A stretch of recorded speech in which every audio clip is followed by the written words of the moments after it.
on, dude. Do you not know what a blinker is? Oh, God. Oh, no. Sweet Jesus.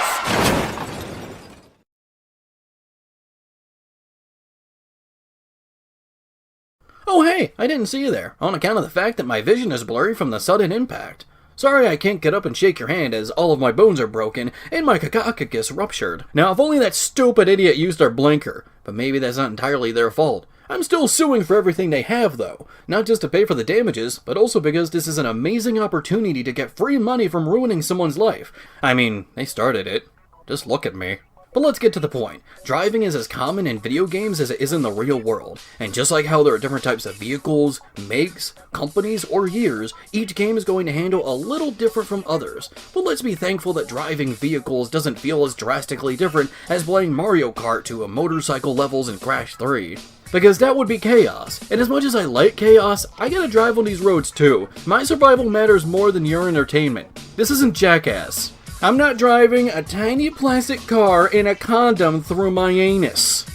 Yeah, that actually happened in the show, look it up. But today, that's what we're counting down. Some of the worst driving I've encountered in games. It doesn't matter if driving takes up the entire game, or just some levels, or if it's completely optional, as long as at some point, the character is in some mode of transportation that's not their feet. Whether that be by car, boat, truck, bike, or anything else. We'll count it. But I may be a bit more lenient to games where it only takes up a small portion of it. Now let's get into the usual. Remember that just because I put one game over the other doesn't mean I think that those games are better or worse. Only their driving. These are also my opinion, and if you disagree, that's fine. But don't have a tantrum about it. We're all adults here. I assume at least. Also, I'm only going over games that I own and can get footage of. So even though it would be an obvious choice, no big rigs. I'd say start your engines to begin this list, but not only is that very overused and unoriginal, but I'm in an immense amount of pain and I feel like I'm gonna fucking die in 2 seconds.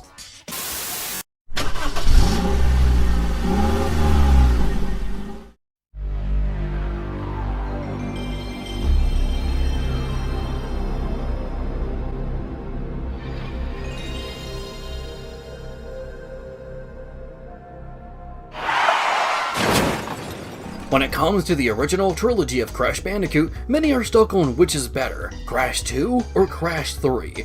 Crash 2 has more of an emphasis on platforming stages and is more challenging, but Crash 3 is much more approachable. I'd say the difference between these two are like comparing Super Smash Bros. Melee to Super Smash Bros. Brawl. But unlike weirdos on the internet, people don't take it as seriously. But if there's one thing you can't say about Crash 3 is that it lacks variety. The Crash series has always had unique stages outside of the typical platforming levels. In Crash 1 you had the Warthog, in Crash 2 you had Polar, the Waveboard, and the Jetpack, and in Crash 3 you had Pura, the jet ski, the underwater levels, the airplanes, and okay, yeah, it probably had a little too much variety. Look, I appreciate changing things up every once in a while, but not every other level. It doesn't help that most of these either range from okay to not as good. Pura is good because Crash has always had levels like these, so they just fit.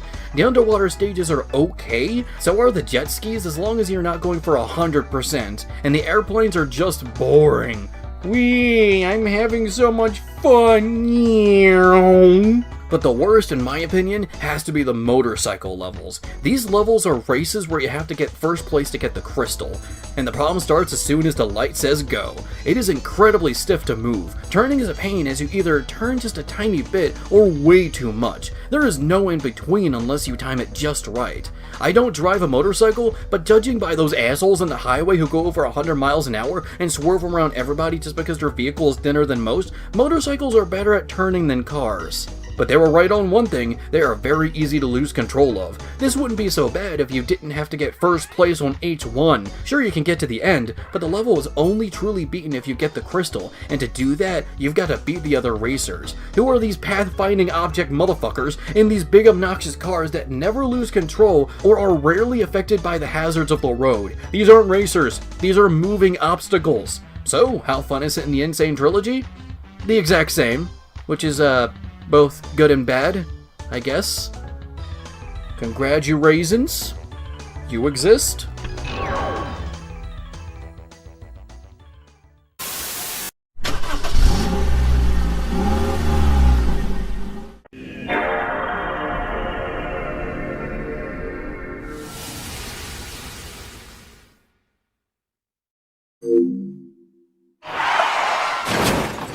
Big Mutha Truckers, or as I like to call it, Trucking Simulator before Trucking Simulator, with as many southern stereotypes you can fit in the Bible Belt. Give me a brew.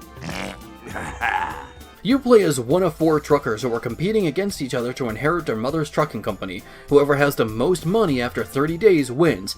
I tell you what, there's nothing like driving in a 1,000-pound piece of metal good old American oil down Interstate 1996 to deliver some canned peaches. I'll give this game credit, the driving is actually pretty okay for the most part. The devs really understood what driving an 18-wheeler is like. For those who go on the highway with your already rusting Cybertruck and get in front of a commercial driver just to brake check them because they weren't like Team Rocket and blasted off immediately, let me explain something as the son of a trucker mom, who's been a CDL driver longer than I've even been a concept within this reality. You see, these big, heavy trucks are very big and very heavy. Because of this, they don't pick up speed as quickly as you and need more time to get to the speed limit, and by brake checking them, you are risking an accident because they don't stop as fast as you. They also need more space to turn because they are very large. But don't think that you can use this as an advantage to cause an accident and blame the trucker to sue them for free money, which is more common than you think. But there's also a reason why most cases go nowhere, because most commercial drivers have dash cams,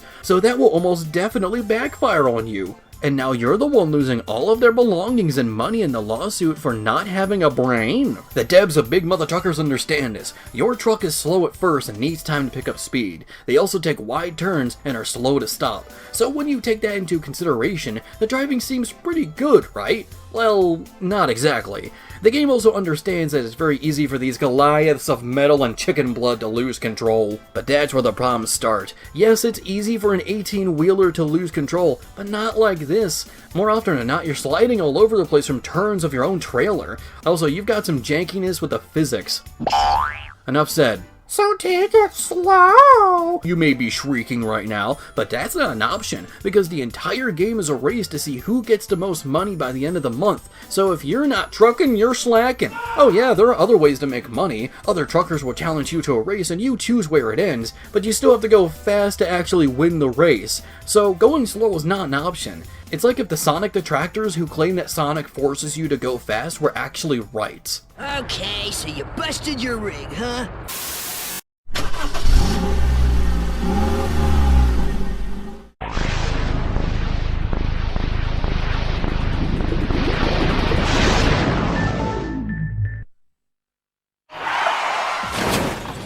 Blood Awake, an original Xbox exclusive where you cause destruction using gun-mounted speedboats. You play as Kai, the Northern League Fleet naval officer who gets left for dead by his own brother. He is rescued by the Shadow Clan who put him to work. Most likely because of its age, the game doesn't really have many cutscenes, so it uses these illustrations instead. There aren't many animations in the game in general, minus your friend going whee!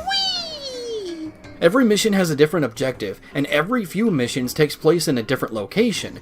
Being an entire game centered around driving on a speedboat, you'd think that they'd have it down, but not really. In most games like this, you have an acceleration and brake button, but not here. All of your movement is in the analog stick, moving forward, reverse, and steering all in one place. For platformers, this is fine, but driving games not so much. It's the inverse of a platforming game like Croc having tank controls. Trying too hard to turn might actually make you go reverse to the left if you lean the analog stick just a little too far down. At first I thought this was the physics moving me around, but no, it's that everything minus boosting is in the left stick. Could you imagine if that's how it worked in the real world? If you're in your car with no brakes or gas pedals and you have to physically lift or pull down the steering wheel to go forward and back? Chaos. That's what it would be. Just fucking chaos. I do find it impressive that this Xbox launch title has these water physics. Your boat will bounce around according to the waves you're on. This is standard now, but you have to take into consideration when this game was made, which is why it's understandable but still very annoying that the physics can sometimes fling you around and keep you in the air. Sometimes it feels like gravity was just turned down. I've had moments where I was almost pointing straight up for a few seconds in the air. I was unable to move, so I would just take free hits. I don't know if the same can happen to the enemies, but I rarely see that happen to them. Much like Blank's the Time Sweeper, I wanted to love this game, but it had too many issues to ignore. Even on easy, the game felt way too frustrating, not because of the actual challenge, but more the controls and the water physics. Oh well, I'll always have Voodoo Vince. who has better boat controls, and that's only in one level anyway. So, yeah, play it on Steam. It's actually really good.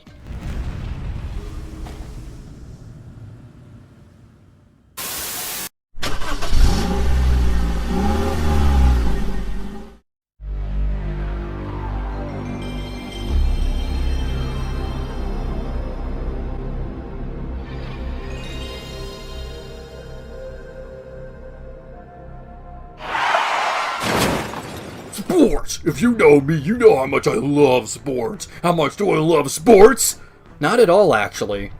Like, I don't mind playing basketball or going to a mini golf course, but when it comes to watching sports, I'm not a huge fan. Look, I would be way more interested in football if after halftime they dumped a bunch of banana peels on the field and they'd have to finish the game like that. That would be way more entertaining to watch. And if they break their legs, we'd be laughing. No, not with them. Do you not see the amount of pain they're in? We'd be laughing at them. I don't play too many realistic sports games, but one exception is NASCAR 2001 on the PS1. But that's only because my mom knew a guy who loved NASCAR back then. Rusty Wallace was his favorite, so it's time to kick his fucking ass! Now, the driving in this game is actually pretty good. I can't really complain about how these vehicles drive. For a racing game that was on the PS1, this is pretty solid. Not amazing, as most of the tracks are just a freaking cycle, but for what it's aiming to do, it works. In this game, you can change what's on your screen with a push of a button, like seeing how damaged your vehicle is so that you know when to hit a pit stop. You can also change your point of view to several angles. Let's go first person, shall we? Can't be that hard, considering this is how most of us drive normally, so... Oh god! Sweet fucking Jesus! Okay, I think I gotta handle it now! Shit! I'm gonna be sick. I'm gonna be fucking sick. Is this even the right way? Oh god, help me! And for your information, no, that is not how I got into the situation, and I'm offended you would even assume that, especially considering how much unimaginable agony I'm in. If it wasn't for the fact that moving my arm ever so slightly would make me pass out from the pain, I'd give you the bird, you jackass.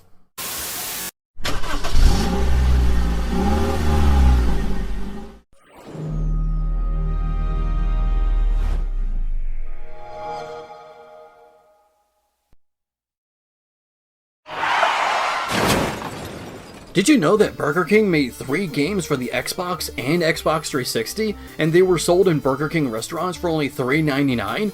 God, I almost kind of feel bad for ragging on a $4 game. But then I remembered that corpos are corpos, so get the mud ready as I prepare to throw this in it. Oh, that's nasty. These 3 games are Sneak King, the one that was popular enough to become meme-worthy back in the mid-2000s, as everyone talked about how creepy he was, even though the NPCs are considerably creepier in my opinion. Big Bump and a bumper cart game, which is actually pretty good. If you had the right people to play with, I could see them having a blast with this. And the topic of this section, PocketBike Racer. What the hell is a pocket bike? Well, think of it like a tiny motorcycle, but unlike the kids' toys you see at Walmart, these things can still drive as fast as regular motorcycles. I'll give this game credit for using a unique vehicle for the game, instead of just go-karts or cars. I genuinely can't think of another pocket bike-themed video game.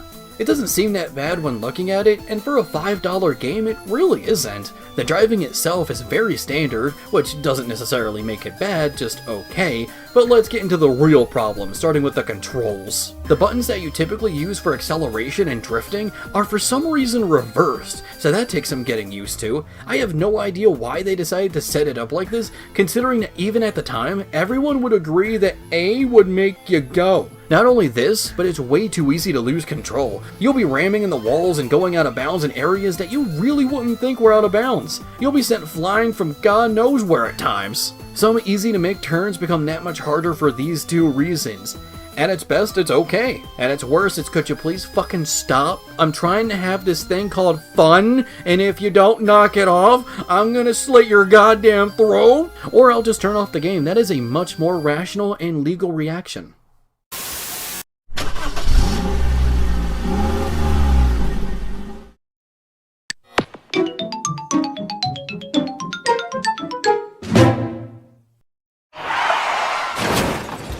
American Chopper 2 Full Throttle, based on the Discovery show called American Chopper, a reality show starring Paul Sr. and his son Paul Jr. as they build choppers. No, not chopper as in helicopters, that would actually be marginally cooler.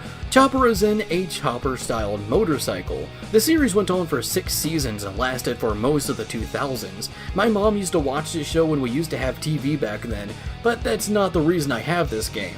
You see, I like to go antiquing with my family, and sometimes you'll find a video game just lying around somewhere. There's no guarantee that the game would even work, as they usually don't test them, but they usually tend to sell them at a much cheaper price than most resale stores do anyway. I just found this game lying around and thought that a PS2 game based on a Discovery reality TV show would be funny to see.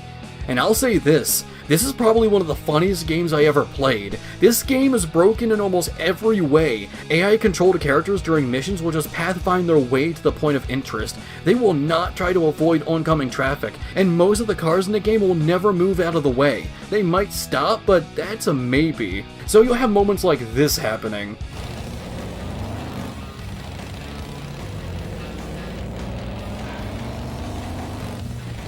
And honestly, I couldn't be happier. But while this game is goddamn hilarious because of how broken it is, the gameplay is not. Remember how we said the Crash 3 motorcycle levels were incredibly stiff and had bad turning?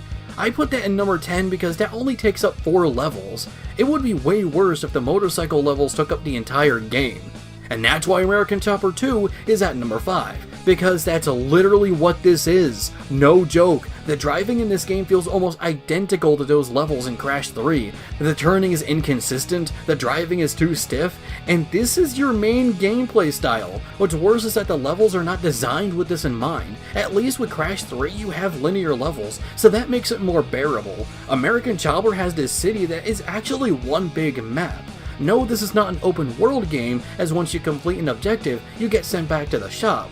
But while you don't get to explore this map outside of what each level wants of you, as you're trying to complete each level, you begin to recognize certain structures and buildings and begin to put the pieces together. So they made this big giant map, but never let you explore it. Not that that would make the driving any better, as even though this map is meant to be based on a realistic city, it feels like it's fighting against you. Probably because you have orange marsupial driving in a realistic city, which just doesn't work. This game is funny to watch, but horrendous to play. So laugh at my pain, everyone. I do a jig for you, but yeah, broken bones. Did you know that humans have 206 bones in their body?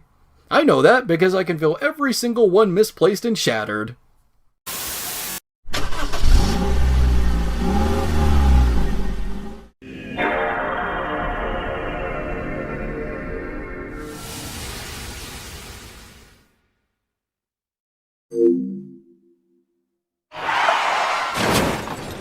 Okay, story time. I love collecting older games, but I don't go looking for specific titles usually. Whenever I go to a physical store, I just browse, because I want to discover new things. One day, I went to my local retro game store, and went to the PS2 section, which is usually my go-to. I start looking through the games and, wait a minute, is that who I think it is?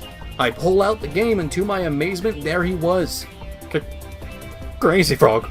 Wait, Crazy Frog had a video game? On consoles? That mid-2000s 3D animated ringtone mascot that went viral?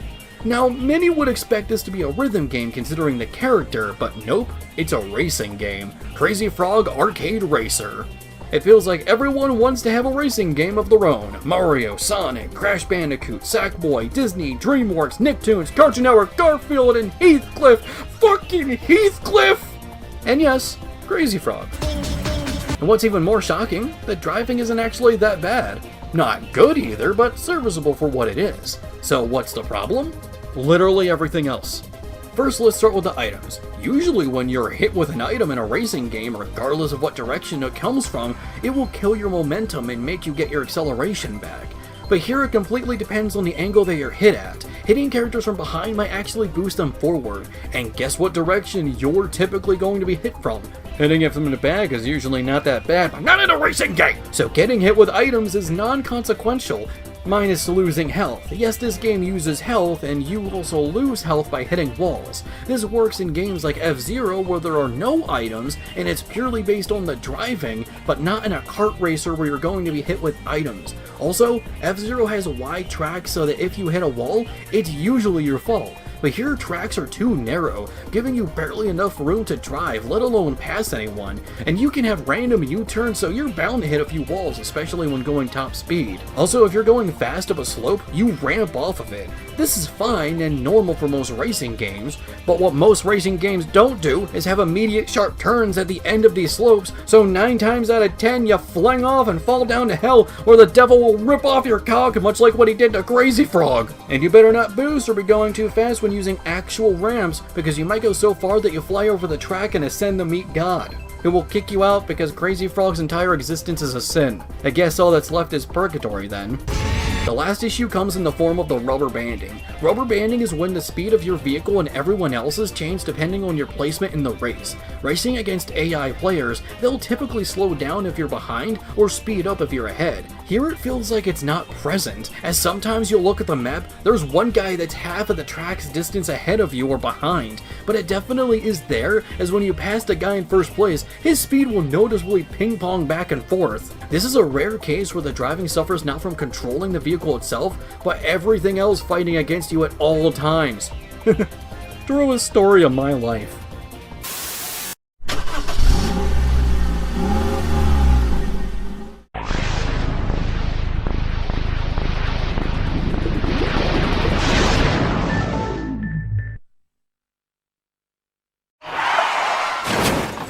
Say what you want about Blue Skies, about Disney's robots, but it's really clever with its theme of, well, robots. Everything is mechanical and the entire setting of Robot City feels like a giant Rube Goldberg machine. It's all just so fun and whimsical. You know how in the movie, public transportation relies on the robots being put in these metal balls called transport pods as they roll around relying on momentum and physics to get from one place to another? That was such a fun idea! Well, in the movie tie-in game based on it, they decided to take out that whimsy, as in the game everyone just has their own pod and they're treated as cars you can drive. You'll need my transport pod, but you'll have to prove your driving skills before I'll let you borrow it, hotshot. It wouldn't be so bad if the ball was constantly moving and you were able to steer it. That would be fun, but nope. Instead, you drive the transport pod in this small track as others are rolling around, and if you even just graze against another person, you take damage, and you're only allowed to take 5 hits before you die, and you have to sit through these long loading screens to try again. Now that sounds bad, but it's not even what we're talking about today. Near the end of the game, there's a mission called Rescue Big Weld. You know, that scene in the movie where Big Weld gets his brains bashed in by the villain as Rodney has to save him. If it wasn't for the fact that he's a robot and can easily be fixed, then he would have suffered permanent brain damage, as Ratchet would have gotten life in prison for attempt of murder. Oh, who am I kidding? The guy's an elite. The most he'd get is like 3 weeks of parole at most. Maybe like an hour of community service. But anyway, that scene was fun too, and as you would expect, the game version is nowhere near as entertaining as it is in the movie. For starters, while the transport pod section is pretty bad, you at least get a sense of movement, but Big Weld just looks like he's sliding on the ground. There's no weight to his animation, he's just stuck in a default pose. The most you can do is make him rotate while turning, and even that feels weak. And just like the transport pods, the tiniest nudge makes you lose health. It doesn't help that there are some things in this level that take damage that you wouldn't even expect, like these puddles of oil. Considering that these are robots, I can only assume that I just went over the victim's remains of a fatal car crash. It's not red, so it's okay, we're going by cartoon rules. Minus the shot of Samurai Jack Season 1, or this of the Powerpuff Girls, or Bloody Gurn, the Invader Zim intro, or this one from Batman the Animated Series, or this one from Batman Beyond, or this one shown in slow motion in the intro of Powerpuff Girls so it's seen just about every time the show airs. And man, there was a lot of instances of blood and gore in kids' cartoons back then, huh? And I just barely touched the tip of the iceberg. Jesus Christ. I love it.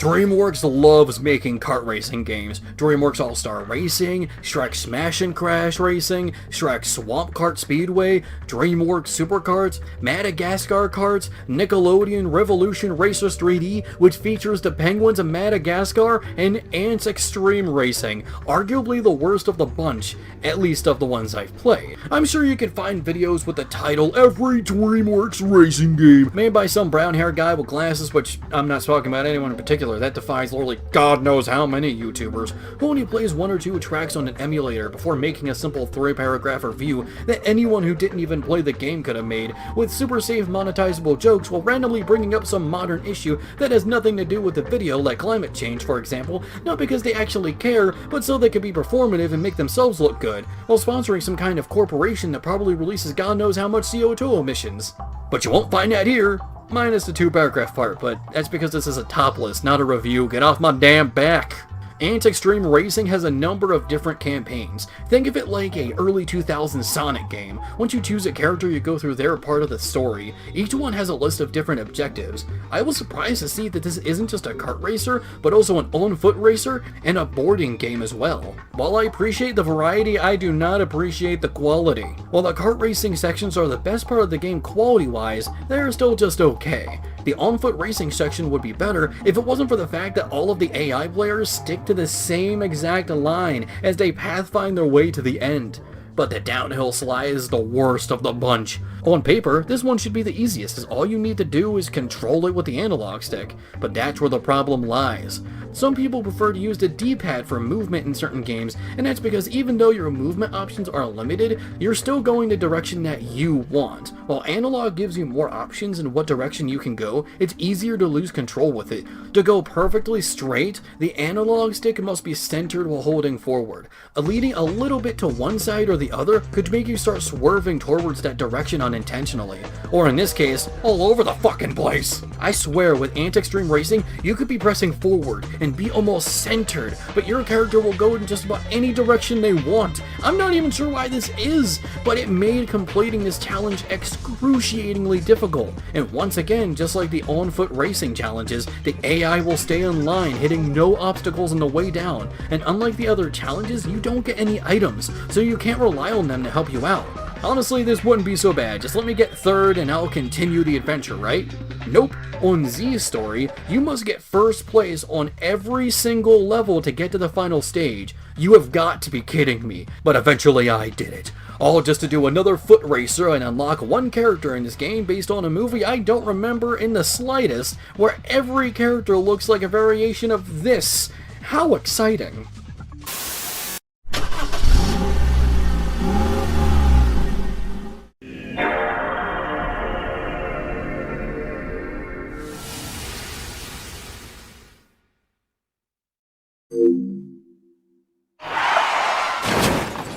I tell you what, we're back down here in the shell, and it's hunting season down here again.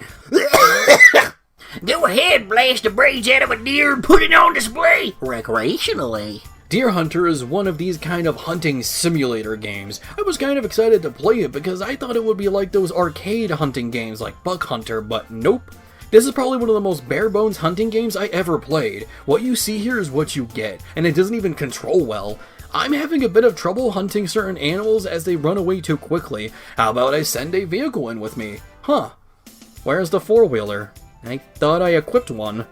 Oh, no, I did. It's just that when you bring a vehicle, it's placed behind you, so you have to do a 180 and walk a bit to find your vehicle. Why didn't you just put me on it when the game started, or at least have it be in front of me so I know where it is? I went through an entire level just thinking that the vehicle didn't spawn until I realized where it was.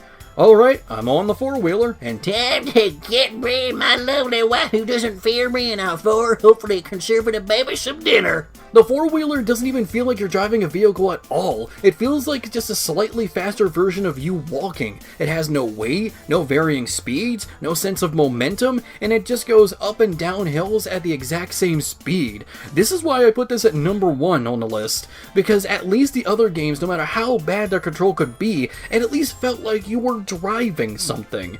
Maybe driving on tar or soap, but still you get the sensation of driving. Here, there is none of that, so there's no reason to even use vehicles at all. But hey, I can ride a horse instead. Oh, the white women are gonna love this. I'm gonna take my horse to the old town road. I'm gonna ride till I can't no more. Which won't take long because it feels the exact same as driving the four-wheeler. I'm not joking, just look at him go. Also, why does he move like that? You okay there, bud? You need some water? Okay, well, I guess I'm done here. To the glue factory we come! Well, that's the end of it.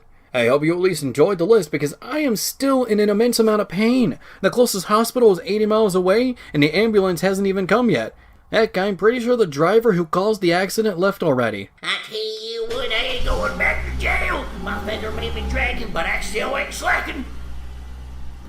Well, this is where I die, I guess. Again. You get used to it.